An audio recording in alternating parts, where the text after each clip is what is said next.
안녕하세요. 말씀 베이커리 69번째 시간 2020년 12월 15일 화요일 주님의 말씀 묵상을 기도하심으로 시작하겠습니다. 거룩하신 하나님 아버지 감사합니다. 오늘도 주님의 말씀 앞에 섭니다. 성령님께서 말씀의 조명이 되어주셔서 주님의 말씀 밝게 깨달아 알 수 있도록 긍휼을 베풀어 주시옵소서. 우리 주 예수 그리스도님의 이름으로 기도합니다. 아멘. 네, 오늘 보실 말씀은 베드로전서 2장 1절에서 10절까지의 말씀입니다. 표준 세번역의 성경으로 한 절 한 절 읽으면서 오늘도 말씀을 나눠보도록 하겠습니다. 자, 2장 1절에서 10절까지의 말씀입니다. 그러므로 여러분은 모든 악의와 모든 기만과 위선과 시기와 온갖 비방하는 말을 버리십시오. 자, 그러므로라는 말로 시작이 되면서 바로 1장의 마지막 내용과 연결이 되고 있는 것을 볼 수 있죠. 1장의 마지막 내용은 바로 주님의 말씀은 영원하다는 것이었죠. 모든 풀은 마르고 꽃은 시드나 주님의 말씀만은 영원할 것입니다 라는 말씀에 이어서 결론적인 말씀입니다. 그렇기 때문에 그러므로 우리는 모든 악의와 기만과 위선과 시기와 온갖 비방하는 말을 버려야 합니다. 하나님의 말씀을 받은 사람들이기에 우리의 언어가 바뀌어야 하는 것이고 우리의 삶이 죄에서 떠나야 하는 것이지요. 자, 이렇게 버리라고 하는 말씀과 말씀에 이어서 이제 2절을 보겠습니다. 갓난 아기들처럼 순수하고 신령한 젖을 그리워하십시오. 여러분은 그것을 먹고 자라서 구원에 이르러야 합니다. 여러분은 주님의 인자하심을 맛보았습니다. 2절 3절을 보니까 그리워하라는 것이 있습니다. 바로 갓난 아기들처럼 순수하고 신령한 젖을 그리워하십시오 라고 합니다. 자, 젖이라는 단어는요, 성경에서 하나님의 말씀을 비유하는 표현으로 자주 등장하곤 했습니다. 그리고 어린아이가 엄마의 젖을 먹어야 자라듯이 바로 생명의 양식이 되는 표현이 젖이라는 표현입니다. 그러니까 이런 표현은 바로 신령한 젖을 그리워하라, 이것은 하나님의 말씀을 그리워하고 갈망하라는 바로 표현이 되는 것입니다. 그리고 3절에서는 여러분은 주님의 인자하심을 맛보았습니다. 바로 우리 주 예수님의 십자가의 사랑과 그리고 부활을 통해서 우리를 향하신 하나님의 인자하심을 먼저 맛본 사람들이 바로 우리 주 예수님을 믿고 그리스도인이 된 당시 베드로 사도가 편지를 보낸 바로 나그네 된 그리스도인들의 삶인 것입니다. 자, 그리고 4절을 보겠습니다. 주님께 나아오십시오. 그는 사람에게 버림을 받으셨으나 하나님께는 택하심을 받은 살아있는 귀한 돌입니다. 자, 여기서 보면은 주님께 나아오십시오. 주님은 바로 누구십니까? 우리 주 예수님이시죠. 자, 예수님은 사람들에게는 버림을 받았습니다. 당시 이스라엘 사람들이 예수님을 보기에는 겉보기에는 볼품없는 분이었죠. 목수의 아들, 그리고 동네도 아주 후진 동네 나사렛 동네 출신에다가, 그리고 당시 이스라엘 사람들, 유대인들이 기다렸던 메시아, 바로 그리스도님은 강한 힘으로 로마의 압제로부터 벗어나게 해주고 자기들의 민족을 세계에서 가장 강한 민족, 로마와 같이 전 세계를 지배하는 민족으로 만들어주실 것을 기대했는데 그게 아니라 웬걸요? 그냥 말없이 끌려가서 십자가에 못 박혀 죽었거든요. 그렇게 사람들은 그 예수님의 겉모습만을 보고 버렸으나 하나님께는 택하심을 받은 살아있는 귀한 돌이라고 이야기를 하고 있습니다. 자, 여기서 산돌, 바로 살아있는 귀한 돌에 대한 이야기가 등장을 합니다. 자, 이 표현이 굉장히 좀 독특한 표현이죠. 살아있다. 근데 돌이다. 돌은 원래 생명이 없죠. 무생물을 생명이 있게 표현하는 굉장히 독특한 표현이 여기서 등장을 합니다. 자, 살아있는 귀한 돌. 근데 그 다음 5절과도 함께 연결이 됩니다. 한번 보십시오. 살아있는 돌과 같은 존재로서 여러분도 집 짓는 데 사용되어 신령한 집이 됩니다. 자, 여기서 신령한 집은 바로 교회를 이야기합니다. 우리 주 예수님께서 부활의 첫 열매로 살아나셨습니다. 그것을 살아있는 거룩한 돌이라고 표현하고 있습니다. 살아있는 귀한 돌. 자, 그런 살아있는 돌과 같이 우리도 예수님과 연합하는 것입니다. 주님의 말씀을 묵상한다는 것은 우리가 주님의 말씀을 따라 살아간다는 것이고 우리가 주님과 함께 연합하여 살아가는 것을 의미합니다. 예배 가운데도 우리가 주님과 연합하는 아주 중요한 순서들이 있죠. 성찬식, 바로 주님의 몸과 피를 의미하는 떡과 포도음료를 먹음으로써 우리가 주님과 연합한 것을 이야기합니다. 그리고 성경 곳곳에서는 예수님은 머리시고 우리는 지체라는 표현들도 있습니다. 그것은 바로 유기체, 하나의 연합체가 된다는 것이죠. 그래서 살아있는 귀한 돌인 예수님이 바로 모퉁이 돌, 주춧돌이 되고 기초돌이 되고 우리가 그 예수님과 연합하여서 거룩한 집, 바로 교회를 형성해야 한다는 것입니다. 우리의 신앙생활은 결코 우리만 신앙생활한 개인의 신앙생활로 그치는 것이 아닌 것을 기억하시기를 바랍니다. 우리의 신앙생활은 함께 모여서 교회를 형성하는 것입니다. 자, 그리고 그 다음 말씀 계속 보겠습니다. 그래서 여러분은 예수 그리스도님으로 말미암아 하나님께서 기쁘시게 받으실 신령한 제사를 드리는 거룩한 제사장이 되십니다. 자, 예수 그리스도님으로 말미암아 우리들이 바로 하나님께서 기쁘게 받으실 신령한 제사를 드리는 거룩한 제사장이 예수님께서 우리에게 거룩한 제사장이 되어주신다는 것이죠. 여러분들 구약의 제사장은 어떤 역할을 했습니까? 하나님과 이스라엘 백성들을 연결해주는 연결고리의 역할이었습니다. 바로 우리 주 예수님께서 우리와 하나님을 연결시켜주는 그런 연결고리의 역할이 되는 것이죠. 그래서 우리가 기도할 때 누구의 이름으로 기도합니까? 바로 우리 주 예수님의 이름으로 기도합니다. 하나님과 우리를 이어주는 유일하신 통로는 바로 우리 주 예수님이신 것을 기억하시길 바랍니다. 6절의 말씀을 계속 보겠습니다. 성경에 이런 말씀이 있습니다. 보아라, 내가 골라낸 귀한 모퉁이 돌 하나를 시온에 둔다. 그를 믿는 사람은 결코 부끄러움을 당하지 않을 것이다. 바로 이것이 우리 주 예수님을 의미하는 것이죠. 이 말씀은 이사야서 28장 16절에 나와 있는 말씀입니다. 베드로는요, 베드로뿐만 아니라 각종 서신서에는 이렇게 구약에 예언된 말씀이 예수님을 통해서 어떻게 성취되었는가를 기록하고 있습니다. 그렇게 함으로써 바로 언약의 주인공, 언약의 성취가 바로 우리 주 예수님을 통해서 이루어진 것을 성경은 이야기하고 있습니다.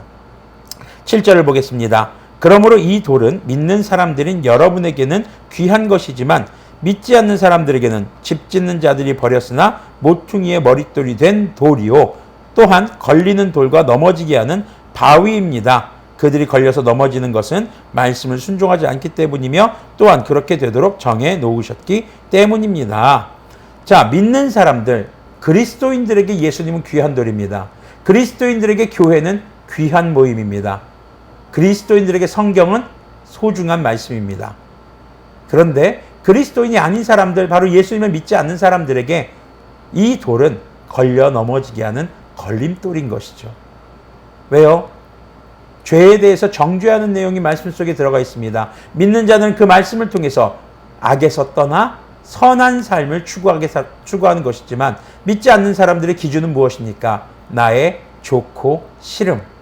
내가 좋은 것을 하고 싶고 싫은 것은 하기 싫다는 것이죠. 근데 하나님의 말씀은 우리 인간의 본성과 인간이 추구하는 유흥과 쾌락과는 굉장히 정반대의 말씀들을 전하는 경우가 많이 있습니다. 그래서 믿지 않는 사람들에게는 이것은 불편한, 걸려 넘어지는 말씀이고 그것에 순종하지 않고 하나님의 말씀을 믿지 않기 때문에 이것은 걸리적거리는 그냥 돌이 돼버리고 마는 것이죠. 이건 역시 이사야서 8장 14절에 예언된 말씀이고 베드로는 그것을 이렇게 예언의 성취로 기록해 놓고 있는 것입니다.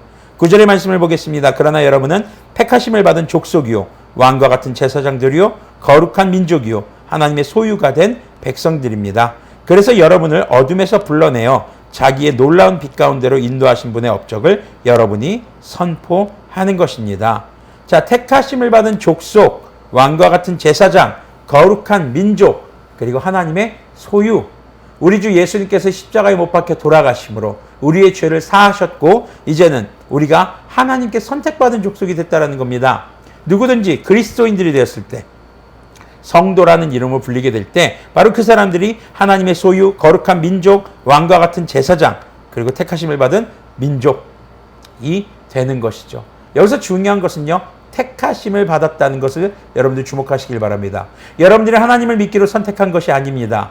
하나님께서 여러분들을 구원하시기로 선택하셨다라는 겁니다. 그런데 이것을 잘못 오해해서 잘못된 예정설로 우리가 받아들여서는 안 됩니다. 하나님은 구원받을 사람들은 이미 정해놓았어. 그리고 구원받지 못할 사람들도 이미 정해주신 거야. 그러니까 내가 복음을 전하든 안 전하든 구원받을 사람은 구원받고 구원받지 않는 사람은 구원 안 받는 거야. 이런 얘기가 아닙니다.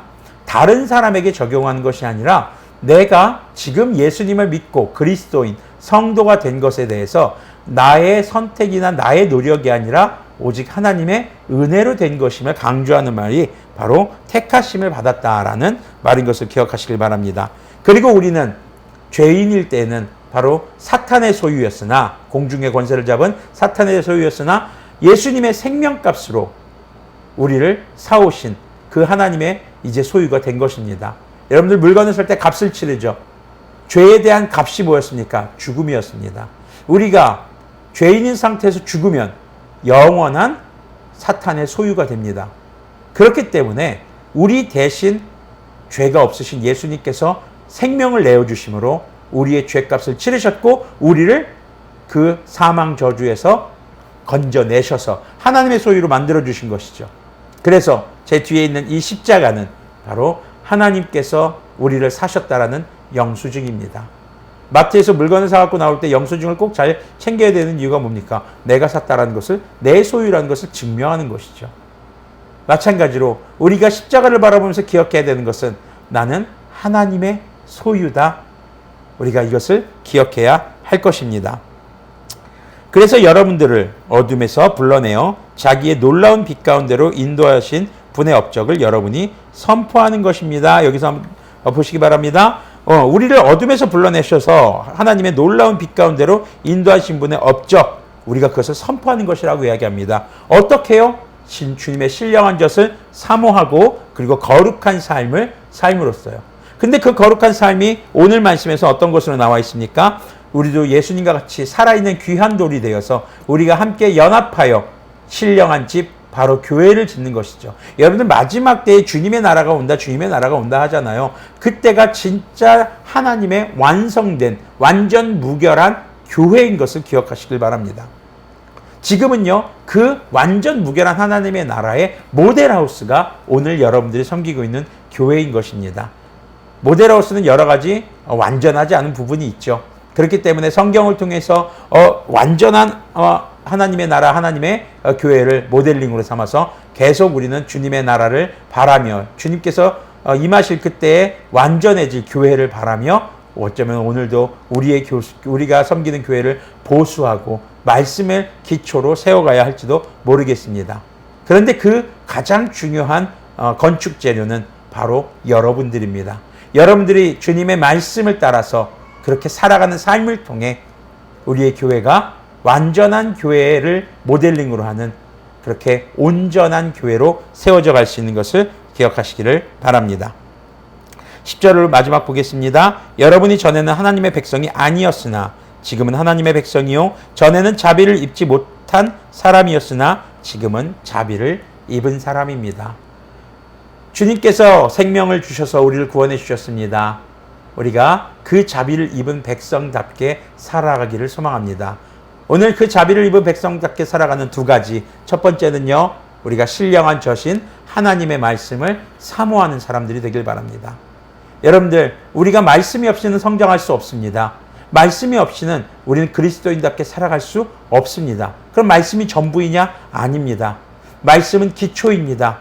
아이들이 신령한 엄마 젖을, 깨끗한 엄마 젖, 순수한 엄마 젖을 먹는 것이 전부일까요? 그것을 먹고 어떻게 합니까? 자라죠. 성장하면서 말도 합니다. 여러 가지 일도 합니다. 여러 가지 할 수 있는 게 늘어납니다. 요즘에 우리 지역이가 엄마 아빠가 빨래를 해서 이렇게 건조하고 개고 있잖아요. 그러면 그걸 도와준답시고 열심히 하나씩 날라요. 근데 개놓은 걸 갖다가 건조기에 넣어놓고 다시 빼오고 하는, 이렇게 일을 만들어주는 역할을 요즘에 하고 있는데, 자기 딴에는 열심히 도와주고 있는 거예요. 또 제가 빨래를 널고 있으면요, 열심히 빨래를 줍니다. 근데 제가 널어놓은 빨래를 내려서 다시 줘요. 그만큼 성장하고 커가고 있다는 것이죠. 아마 더 크면은 제대로 도와줄 날이 올지도 모르겠습니다. 우리가 그렇게 신령한 젖인 하나님의 말씀을 통해서 성장해 가야 합니다. 그럼 그렇게 성장한 우리들은 무엇이 됩니까? 거룩하게 살아있는 바로 귀한 돌 예수님처럼 우리가 예수님을 닮아서 예수님의 삶을 따라서 예수님이 우리에게 가르쳐 행하라 하신 말씀을 지켜 행함으로써 함께 연합하여 교회를 형성하고 완전한 하나님의 교회를 지향하는 온전한 교회를 오늘도 조금씩 보수하며 세워감으로 우리가 주님의 영광을 세상 가운데 선포해야 할 것입니다. 우리가 개개인의 삶에서 복음을 전하는 것이 아니라 이렇게 온전한 교회의 모습을 통해서 앞으로 오실 완전한 하나님의 나라, 완전한 교회의 모습을 전하는, 그렇게 하나님의 영광과 거룩하심을 선포하는 교회 공동체, 선교하는 예배자들, 예배하는 선교자들이 되어야 하는 그런 우리의 삶이어야 함을 우리가 꼭 기억했으면 좋겠습니다. 함께 기도하겠습니다. 거룩하신 주님 감사합니다. 주님, 우리가 이제 죄를 버리고 신령한 저신 하나님의 말씀을 그리워하고 또 그 말씀을 사모하는 우리들이 될 수 있도록 인도하여 주시고, 주님의 말씀을 통해 성장함으로 우리가 예수님처럼 살아있는 귀한 돌이 되어서 함께 연합하여서 바로 신령한 집 주님의 교회를 온전하게 세워나가기를 소망합니다. 그것이 건축물을 세우는 것이 아닌 것을 우리가 기억하게 해 주시옵소서. 우리의 모임을 통해서 주님의 나라가, 주님의 뜻이 선포되어지고, 그리고 앞으로 오실 완전한 하나님의 나라를 증거하는 재림의 때에 주님께서 세우실 완전한 교회, 그 모습을 전하는, 그렇게 주님의 영광과 거룩하심을, 또 주님의 자비로우심을, 주님께서 우리에게 행하신 놀라운 구원의 소식을 증거하는 그런 교회 공동체의 구성원들이 되도록 인도하여 주시옵소서. 주님께서 오늘도 우리의 삶을 통해서 행하실 일들을 기대합니다. 우리 주 예수 그리스도님의 이름으로 기도합니다. 아멘. 네, 오늘도 주님의 말씀을 사모하며 살아있는 귀한 돌, 예수님께서 가르쳐 지켜 행하라 하신 말씀들을 지켜 행함으로써 여러분들도 살아있는 귀한 돌이 되시고, 우리가 또 함께 성도와 연합하여 여러분들의 삶이, 또 우리의 모임이 주님께서 오실 때에 세우실 완전한 교회를 지향하는 온전한 교회가 되기를 소망합니다.